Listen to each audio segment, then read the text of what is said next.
Hi. So, this is my attempt to show how this sound is created by deconstructing it. So we're going to kind of work backwards. Some of the things I'll show you that I've done are some of the automations, some of the modulators. Pretty much it's all contained within Pigments. So we're not going to see much FL Studio stuff in here because most of the sound, if not all of it, is pretty much contained within Pigments. First of all, the most important thing in this sound in Pigments is the modulators. One of my favorite things about Pigments is that you can see all of the possible modulation sources here, which is what this is, and you can see it, in any screen where you can modulate something. If you can modulate something on that screen, you will see all of the modulators here. So one of the places where I can put manual automation is in these little function automators here. This is where I can mark out my own my own manual automation, just like you might in an automation clip. These are called functions. I'm not sure why, but it does a pretty good job. You can also adjust the speed here. You can either do it in sync, or you can do triplets and hertz and all that kind of stuff. I'm not gonna take you through all of that. There's also randomizers. I also make use of the randomizers, especially for changing the speed, for modulating the speed of my other modulators. Yes, that's right. I use modulators in all sorts of weird layers. So notice this one here. This is an LFO. Very typical. I've got the speed of this LFO being modulated by this randomizer. So this randomizer changes once every beat or so. So this particular LFO is hooked up to a few things. My low pass filter is hooked up to 3 different modulation sources. This LFO, my custom automation over here, and the envelope.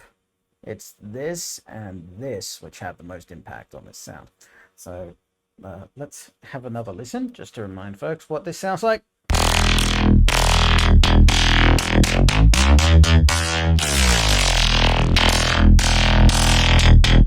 Almost sounds like it's a sequence.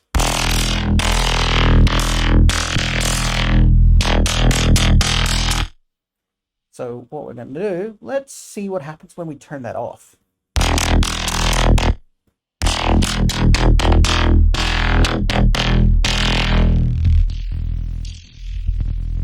Now we have no modulators at all.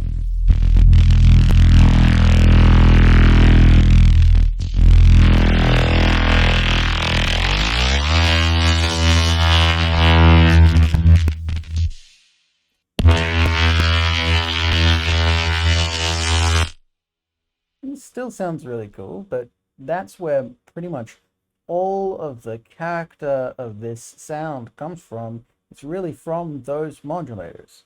So let's add the LFO again.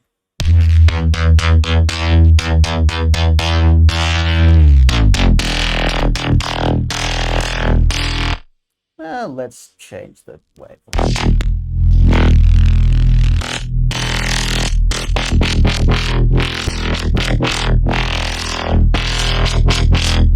If we want to, we could even modulate any of these parameters.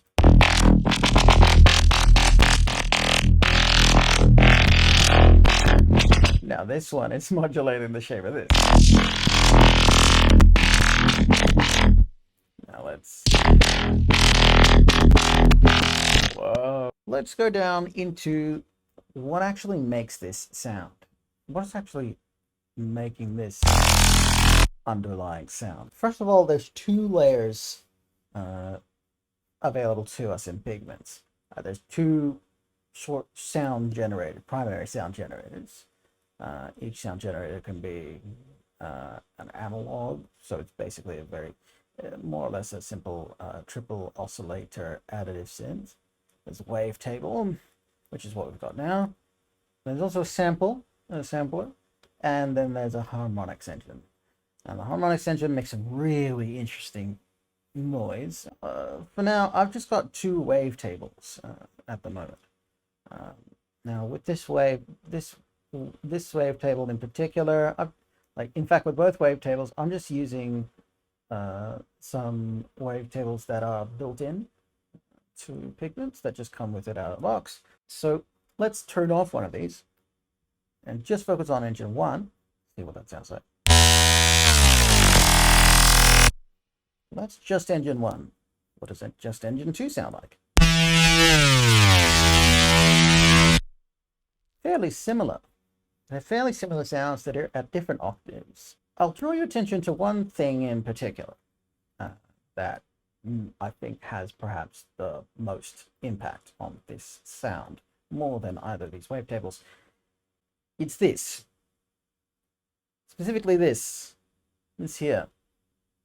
It's this one that brings out a lot of the character in this sound. Specifically this here.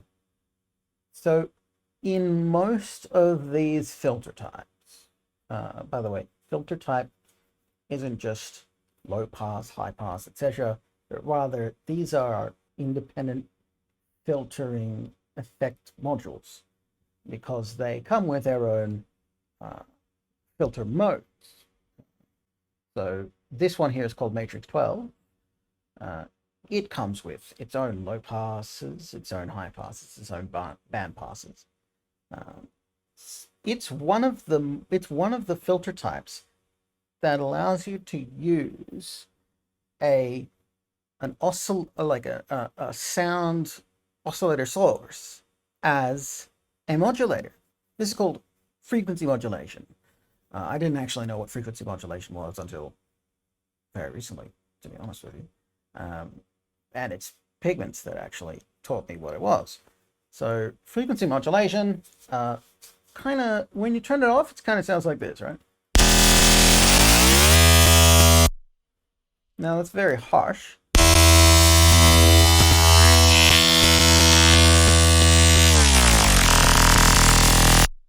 But do you hear that difference? It's not a huge difference in this setting.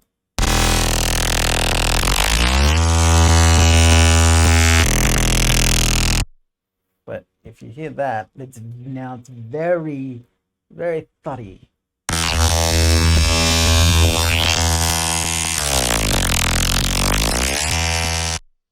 I would argue that it's probably this which has the most impact on the sound. And one of the things I found is that it's the phaser filter mode in Matrix 12 that, with the resonator up quite high, not all the way, but up quite high, that makes this sound really stand out. So let's change to something else. Now this mode sounds all right. Let's try the high pass one.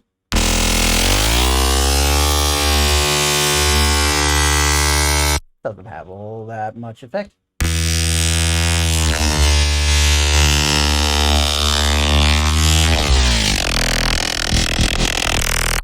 Now, the bandpass ones with high resonance have quite a significant effect, and that's what you probably would have heard there. Let's try the notch. Now, the notch, not much. It's little, but it's not a huge amount. It's the phaser that sounds most interesting to me.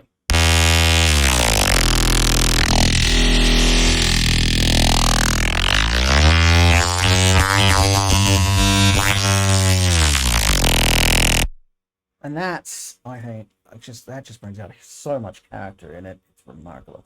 Now, notice here it says engine 1. What is that referring to?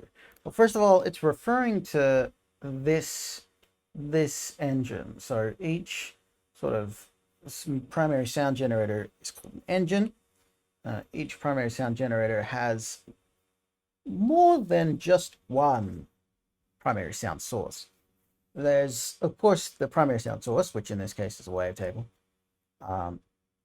But there's also a secondary one, which is called the modulator. Now it's it's just an oscillator, just like it's got a sawtooth, it's got ramp, square, all that kind of stuff. It makes its own sound as well, so we can turn this off, say, and then we can turn this on.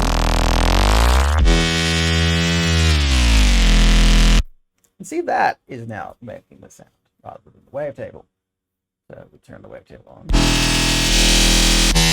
and turn the modulator off, and then you hear the wavetable.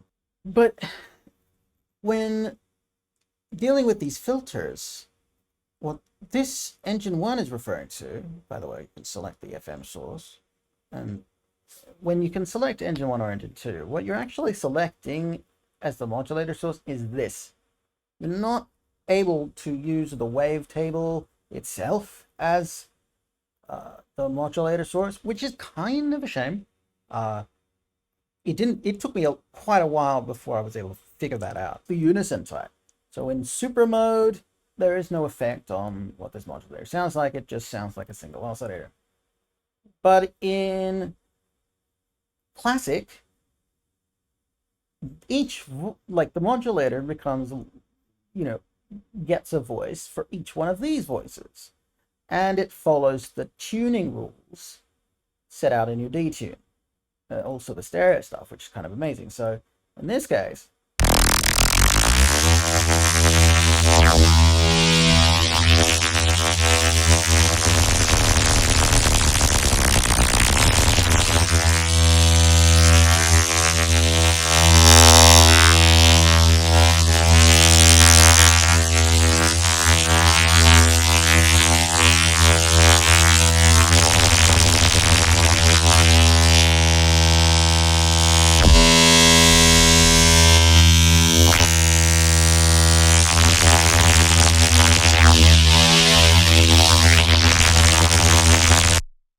see that? See what I mean? But if you go back to super, oh, the detune does have an effect.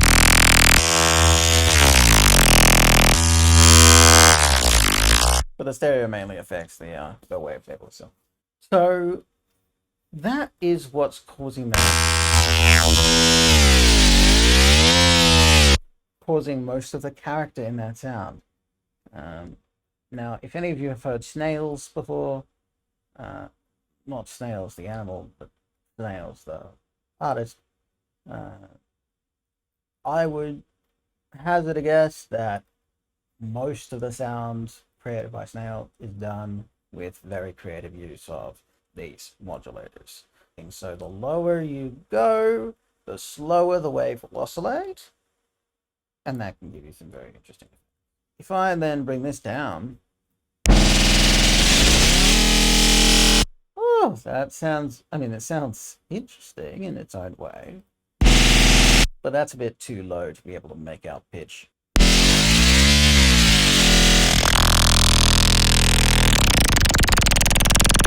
Now you see what I said about snails?